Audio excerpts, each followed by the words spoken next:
Robert Collins, author of Greater Thoughts, is also a motivational speaker and a mind coach, helping you to untrap your mind.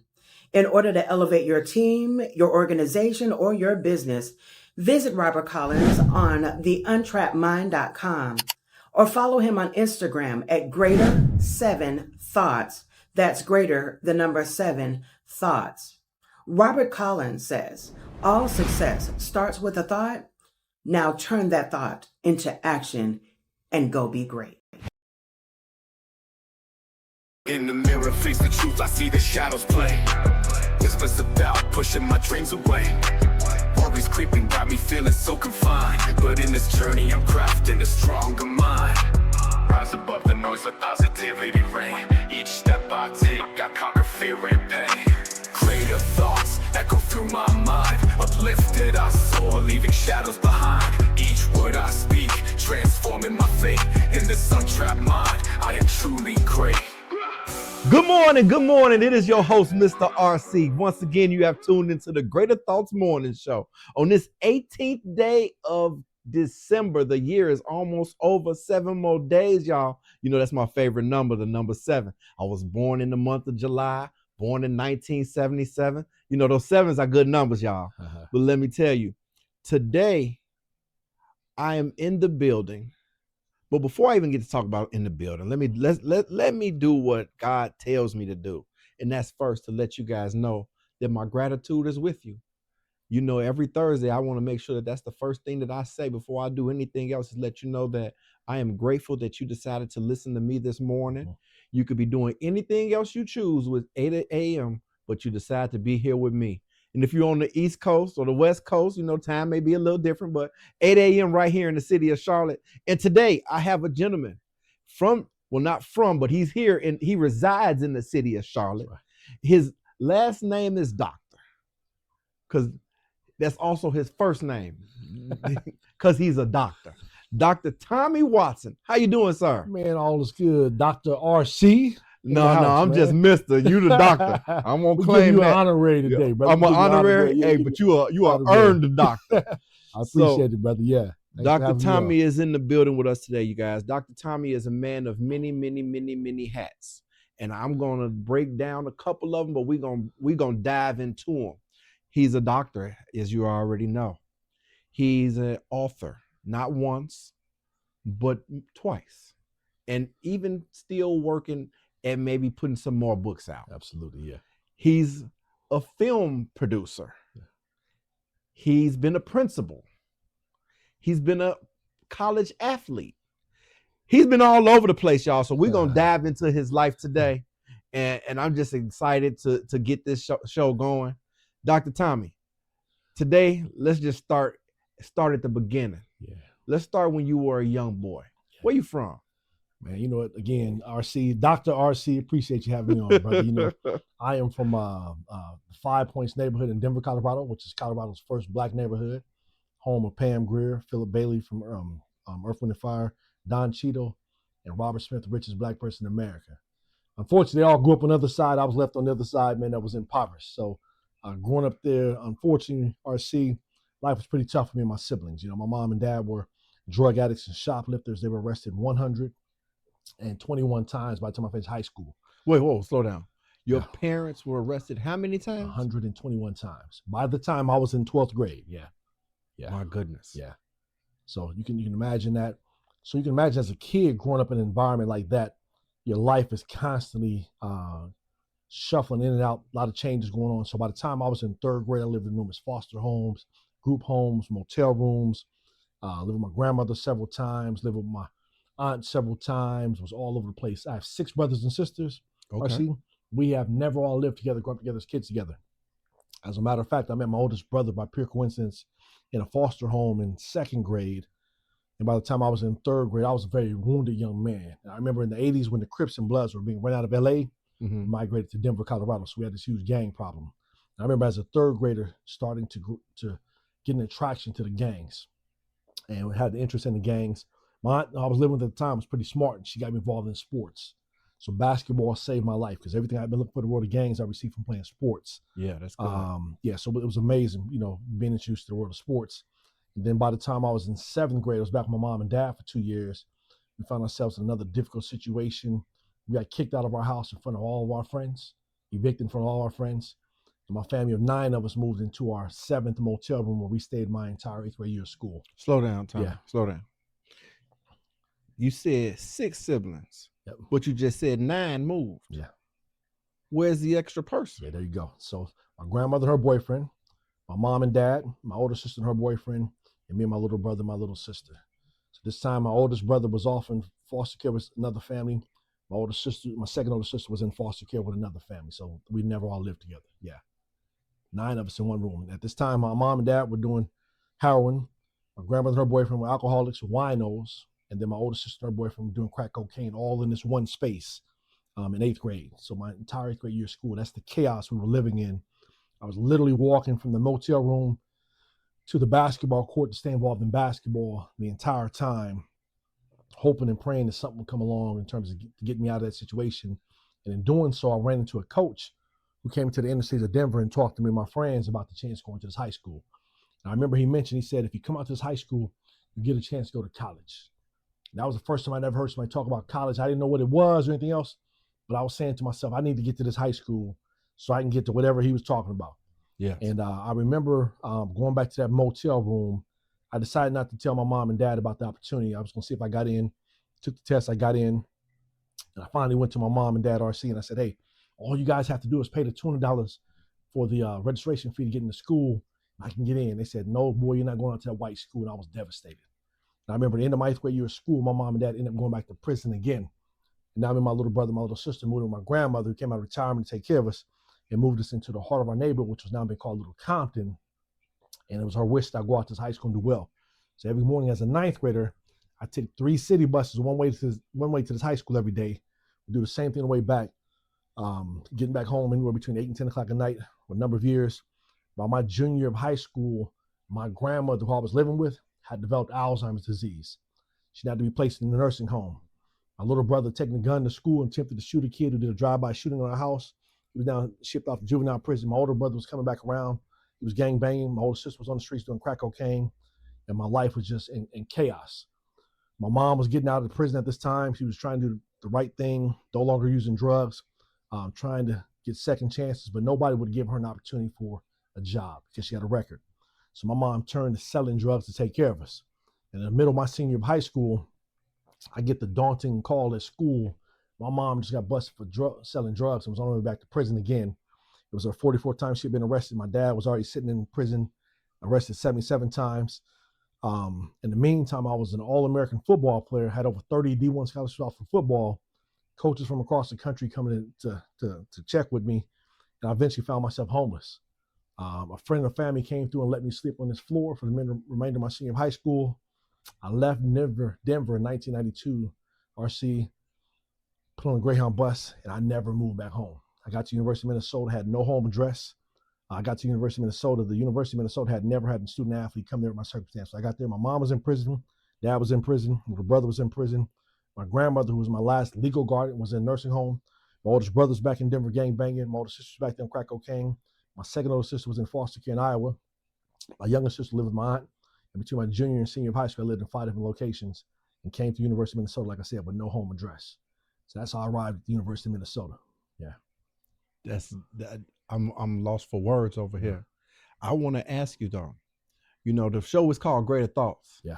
So I gotta get it. I gotta get to tap into your thought process. Yeah. Right. Doc, how, you know, and you walked through this. Yeah. How did you maintain the attitude to what's the word?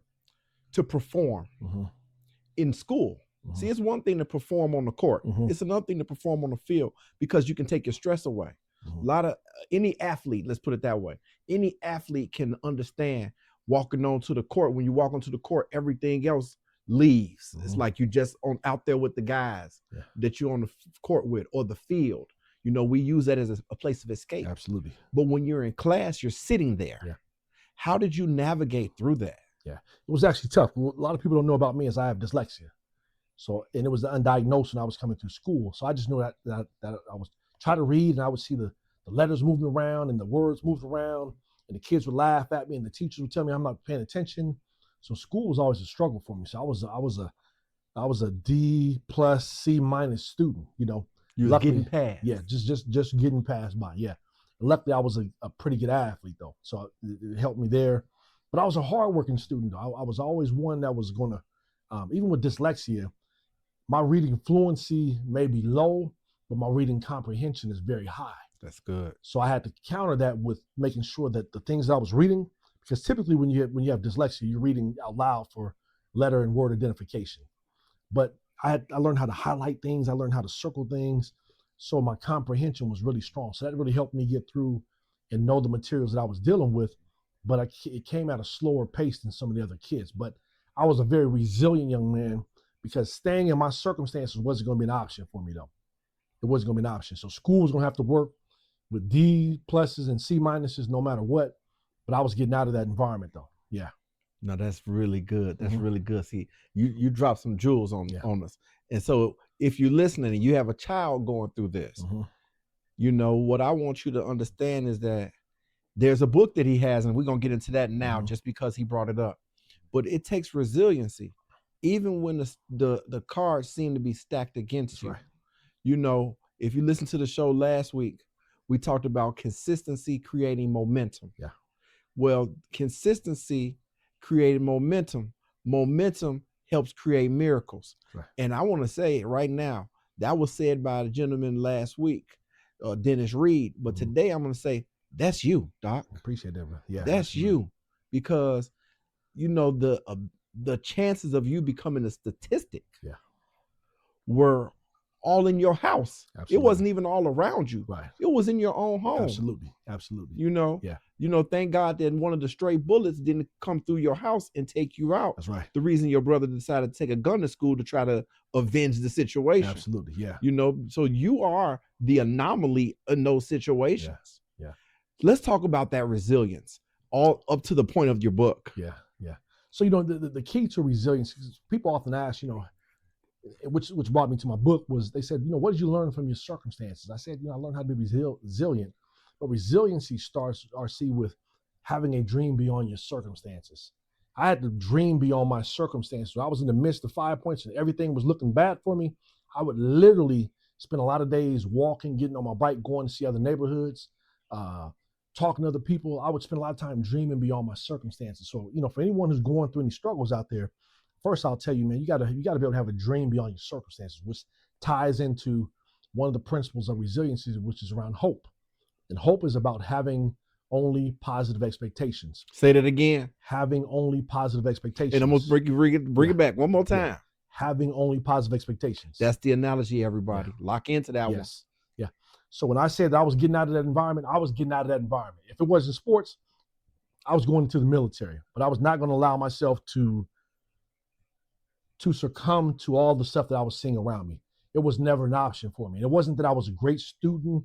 It wasn't that I was a perfect kid. It was just that I decided within my mind that was not going to be my reality going forward. I didn't know what the reality was going to be.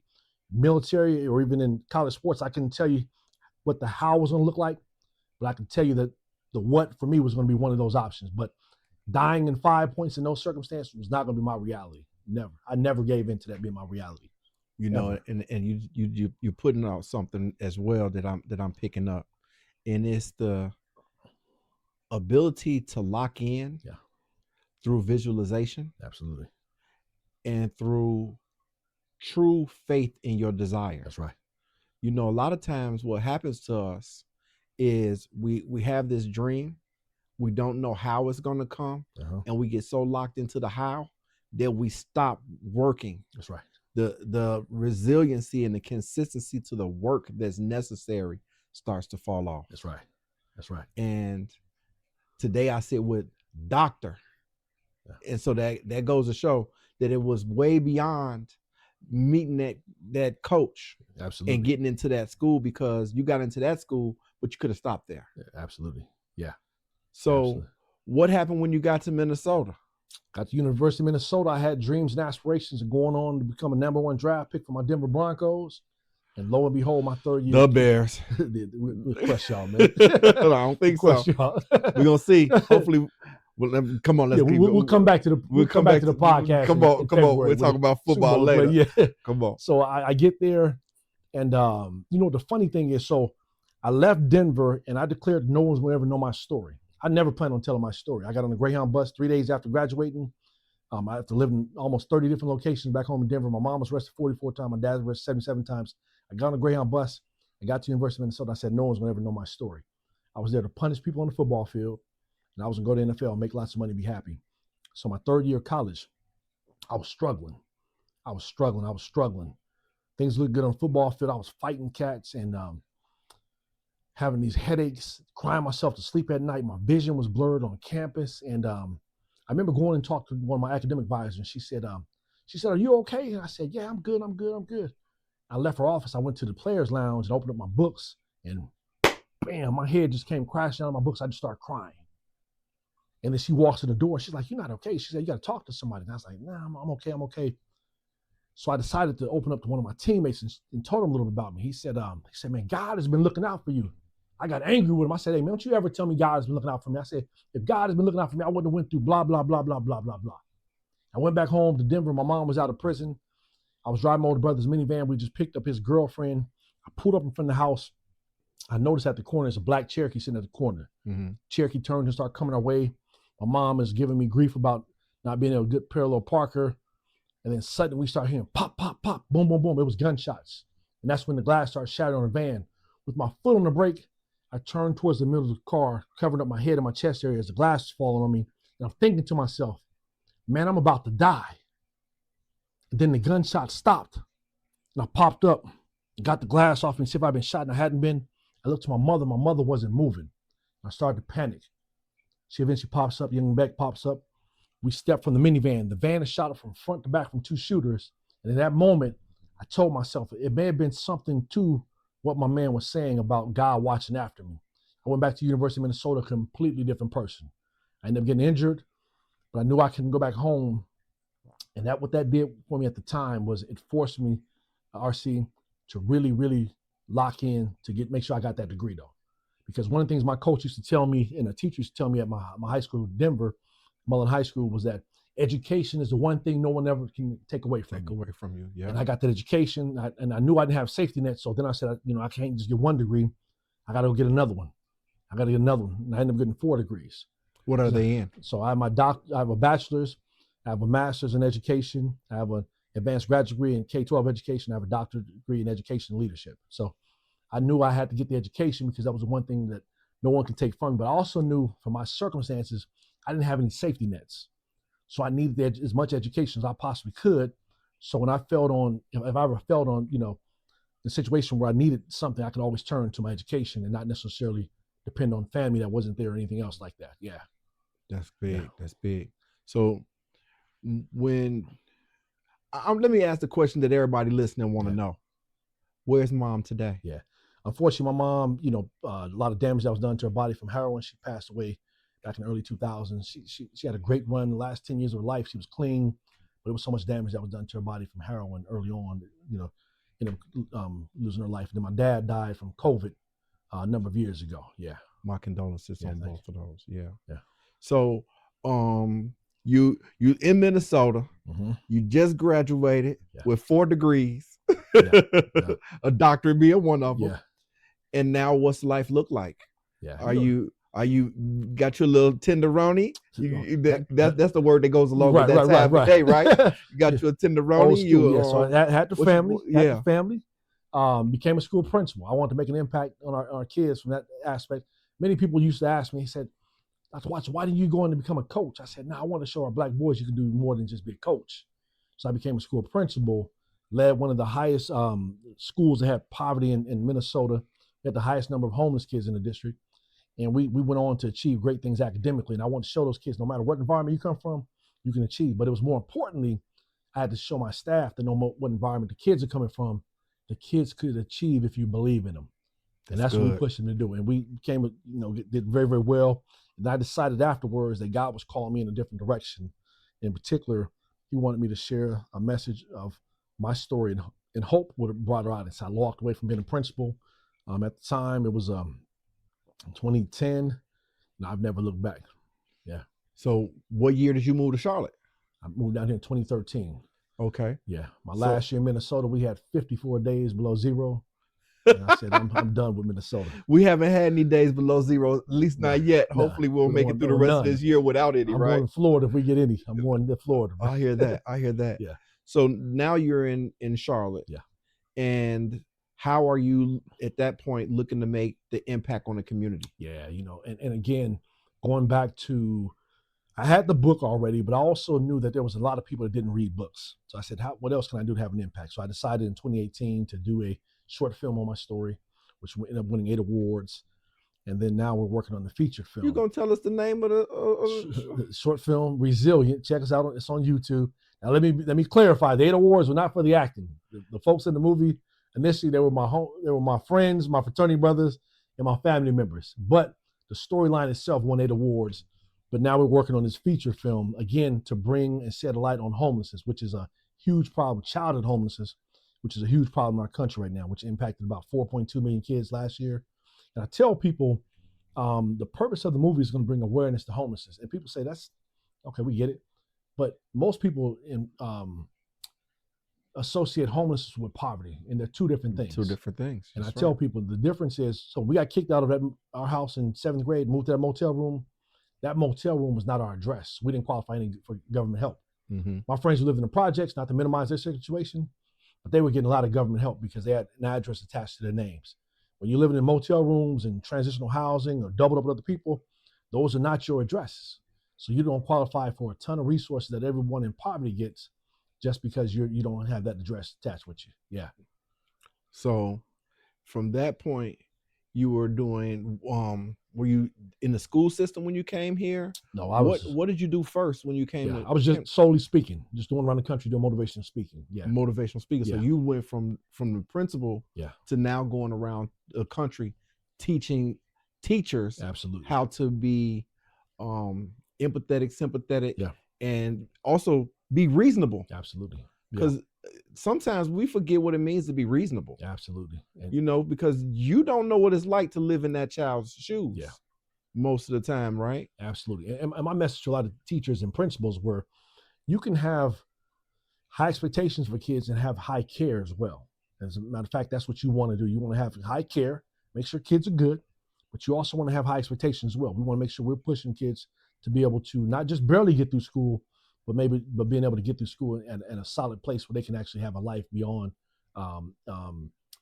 K through 12 experiences through a trade school or college or what have you. But we have to really set kids up for success and letting our educators and adults know that when you show up at that school and you don't bring your A game, there's a kid who's dependent on you, and that may be the very day that a kid checks out because you came there and you just made it about you, or you didn't do what you had to do when you came in that door. So helping them with the skills to stay motivated, helping them with the skills to be able to motivate their kids, helping them with the skills to be resilient, because again, in the school system, you got to be able to adjust to change. If you're a person that can't adjust to change, which is one of the most critical aspects of being resilient, you're going to have a tough time. In life, if you can't adjust to change, because that one thing my grandma used to say all the time, she said, boy, there's 2 things that's constant in this world: change and more change.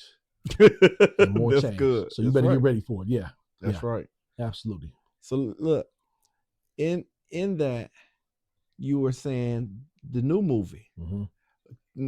Don't just try to drop that in there and run away from it. What's the new movie? Yeah, so we got the feature film we're going to be working on. The short film was about 29 minutes. The feature film coming. We're raising money for it down. So if anybody out there has $4 million, we'll take it, bring it on in. We'll take it, run with this. We're going to tell them how to donate. Yeah. So you go to theresilientmovie.com. You'll be able to get more information. You can donate there. Theresilientmovie.com. This will be the feature film. We're very, very blessed, RC, to have the support of the Denver Broncos and the NFL behind us as well. We'll be doing a lot of the filming here in Charlotte next summer. We have a Hollywood director. We have a producer from tirelessly Studios who's going to be on with us as well. So we got a really good team we're putting together, and we're going to produce something that I think people are going to be inspired by and also give them hope. So the goal is to start production next summer, and the movie will probably roll out about a year later in 2027. So be on the lookout for the movie. It's called Resilient. Yeah. Okay. Yeah. You Yeah. see, you're gonna try to just throw that little tidbit and run away. How else can people find you? What is your handles, social media? Yeah, so Dr. Tommy Watson, you'll be able to find me everywhere. Dr. Tommy Watson on Facebook, on Instagram, LinkedIn. Reach out to me. You can also go to my other website, tawatson.com. So 2 of them. So the movie one is theresilientmovie.com. My personal one is tawatson.com. Reach out to me. Make it very easy for you. Yeah. So let me jump right in and see, because I don't know you this way. Right. I know you as we had a book signing together, Right. and we had a packed house. That's right. And that was a wonderful event. But what I don't know is the fact that I did Google you. Yeah. I'm gonna have somebody on the show. I got to do some research. Right. But it says musical artist on there. That's right. That's right. What you doing now? You know what? So part of the deal was doing the theme song. I had to rap the theme song. So everyone said, the theme song. I wrote it. I wrote all the lyrics for it and everything else. I brought in some rappers and some artists, and they were like, "Man, this is your song. You got to rap this thing." So I give you a bar, man. So one of the bars come from seeing my mom when I was in prison in 2nd grade. It really messed me up. So it says, "Seeing you locked in chains didn't ease my pain. Left me feeling the shame out in the rain. Can't explain the pain. How I stay sane. Don't like the game. Will it ever change?" And then the song's called Resilient. You hear the Resilient drop in terms of the chorus. So be on the lookout for that right there. They can see that. They can catch that on any YouTube. Spotify or anywhere you can get music though. Yeah, but that's just a couple bars. So I had to become a musical artist, man. It's short-lived. This is on my one song. This is my one hit, and I'm out. I was coming. Yeah. Are you planning to do more? No, that's it, man. So in these last, 4 minutes that we have or so, yeah, I really like you to dive into the vision of where you're looking to take yourself, your business, your platforms between now and 2030, because we about to be at 26. Absolutely. So what's the 5-year goal? Yeah, my whole life is about impact. Taking what God has given me in terms of my testimony and teaching and helping other people, learn from the vast aspects of it. So there's, I have a program that's called a SMART program, which is about strategic motivation and resiliency techniques. And what that's all about is teaching individuals how to become motivated, because one of our big struggles in our society right now is people don't have the motivation, they don't have the discipline. And, one of the things I tell people, there are a couple of things that are very, very important when it comes to motivation. You got to be able to tap into what it is you value. So I always ask people, man, what's important to you? Because we go through life and we start letting other people determine what's important for us, and we miss it. Because right now, about 85% of Americans go to jobs they absolutely hate every day. Because they've let someone else determine what was important for them. Determine what's important for you. Don't make it be about the money initially. The money will come. So whatever it is you're passionate about, go after that thing. You talked about vision. The scripture says where there's no vision, the people perish. They perish. One of the things I see going across the country, speaking to audiences all over the place, whether it be young people, organizations, those ones that are falling apart have no vision for themselves. My vision is to definitely have a life of impact, where I'm impacting lives globally, continue to do that as well. But for your listening audience out there, I want them to make sure that they begin to have a vision of what's possible for them. Identify people who's doing what it is they want to be doing. Okay. Have your vision tie into your purpose and the things you value. Okay. And don't skip that. And then the last thing, when it comes to being motivated, you got to be able to verbally affirm yourself. There are going to be days when nobody else is going to cheer you on. You got to become your best cheerleader. The voice you got to listen to is that voice in your head telling you can do it. Okay. One of the most negative people I've came across when I was a kid was my dad. My dad used to tell me all the time, he said, "Boy, you're not going to be anything in life." And when he started saying that, I had 2 options. I could listen to what he's saying, or I could reject what he was saying. I started to reject what he's saying. So he started saying, "Boy, you're not going to be anything in life." I started saying, "Watch me. I'm going to show you." So for those folks out there who's having someone speak negative things in your life, I want to tell you though, someone's opinion of you does not have to become your reality. You have the choice to reject everything they're saying, and you got to be able to move on. But it all starts with your values. You got to have vision, and you got to become your biggest verbal cheerleader if you're going to stay motivated. If you do those 3 things right there, you're guaranteed to stay motivated. And you'll be right here rocking like me and RC doing your own podcast. You'll be reaching out to us to come on and talk about us on your podcast. So those are some nuggets I want people to take with them, though. That's sure. It. And I'm gonna tell you, this is a perfect time for me to talk about greater thoughts. Yes. You order your copy of your book. Yes. But not just my book. Make sure you get Dr. Tommy Watson's books. Yeah. Not book, but books. Yes. And I promise you'll be blessed. Listen, I have gotten the opportunity to learn more about him, not just today, but in other times that we spent time together. And this guy is definitely one that you need to make a priority to look up. Look him up, learn of his story, because you heard some of it. He can't tell us everything in 30 minutes, but he's a powerful young man making an impact right here in the city of Charlotte. I need any and everyone listening to attach to helping get the funds together for his movie. So make sure you do that. One more time, tell them the way to donate. TheResilientMovie.com. We love your donations, man. I appreciate your support on this stuff. And before we leave, Doc, I got to tell you one more thing. What's that? All success starts with a thought. Take those thoughts, turn them into action, and go be great. God bless. Thanks for coming on the show. That's what I'm talking about. In the mirror, face the truth, I see the shadows play. This was about pushing my dreams away. Worries creeping, got me feeling so confined. But in this journey, I'm crafting a stronger mind. Rise above the noise, let positivity reign. Each step I take, I conquer fear and pain. Greater thoughts echo through my mind. Uplifted, I soar, leaving shadows behind. Each word I speak, transforming my fate in this untrapped mind.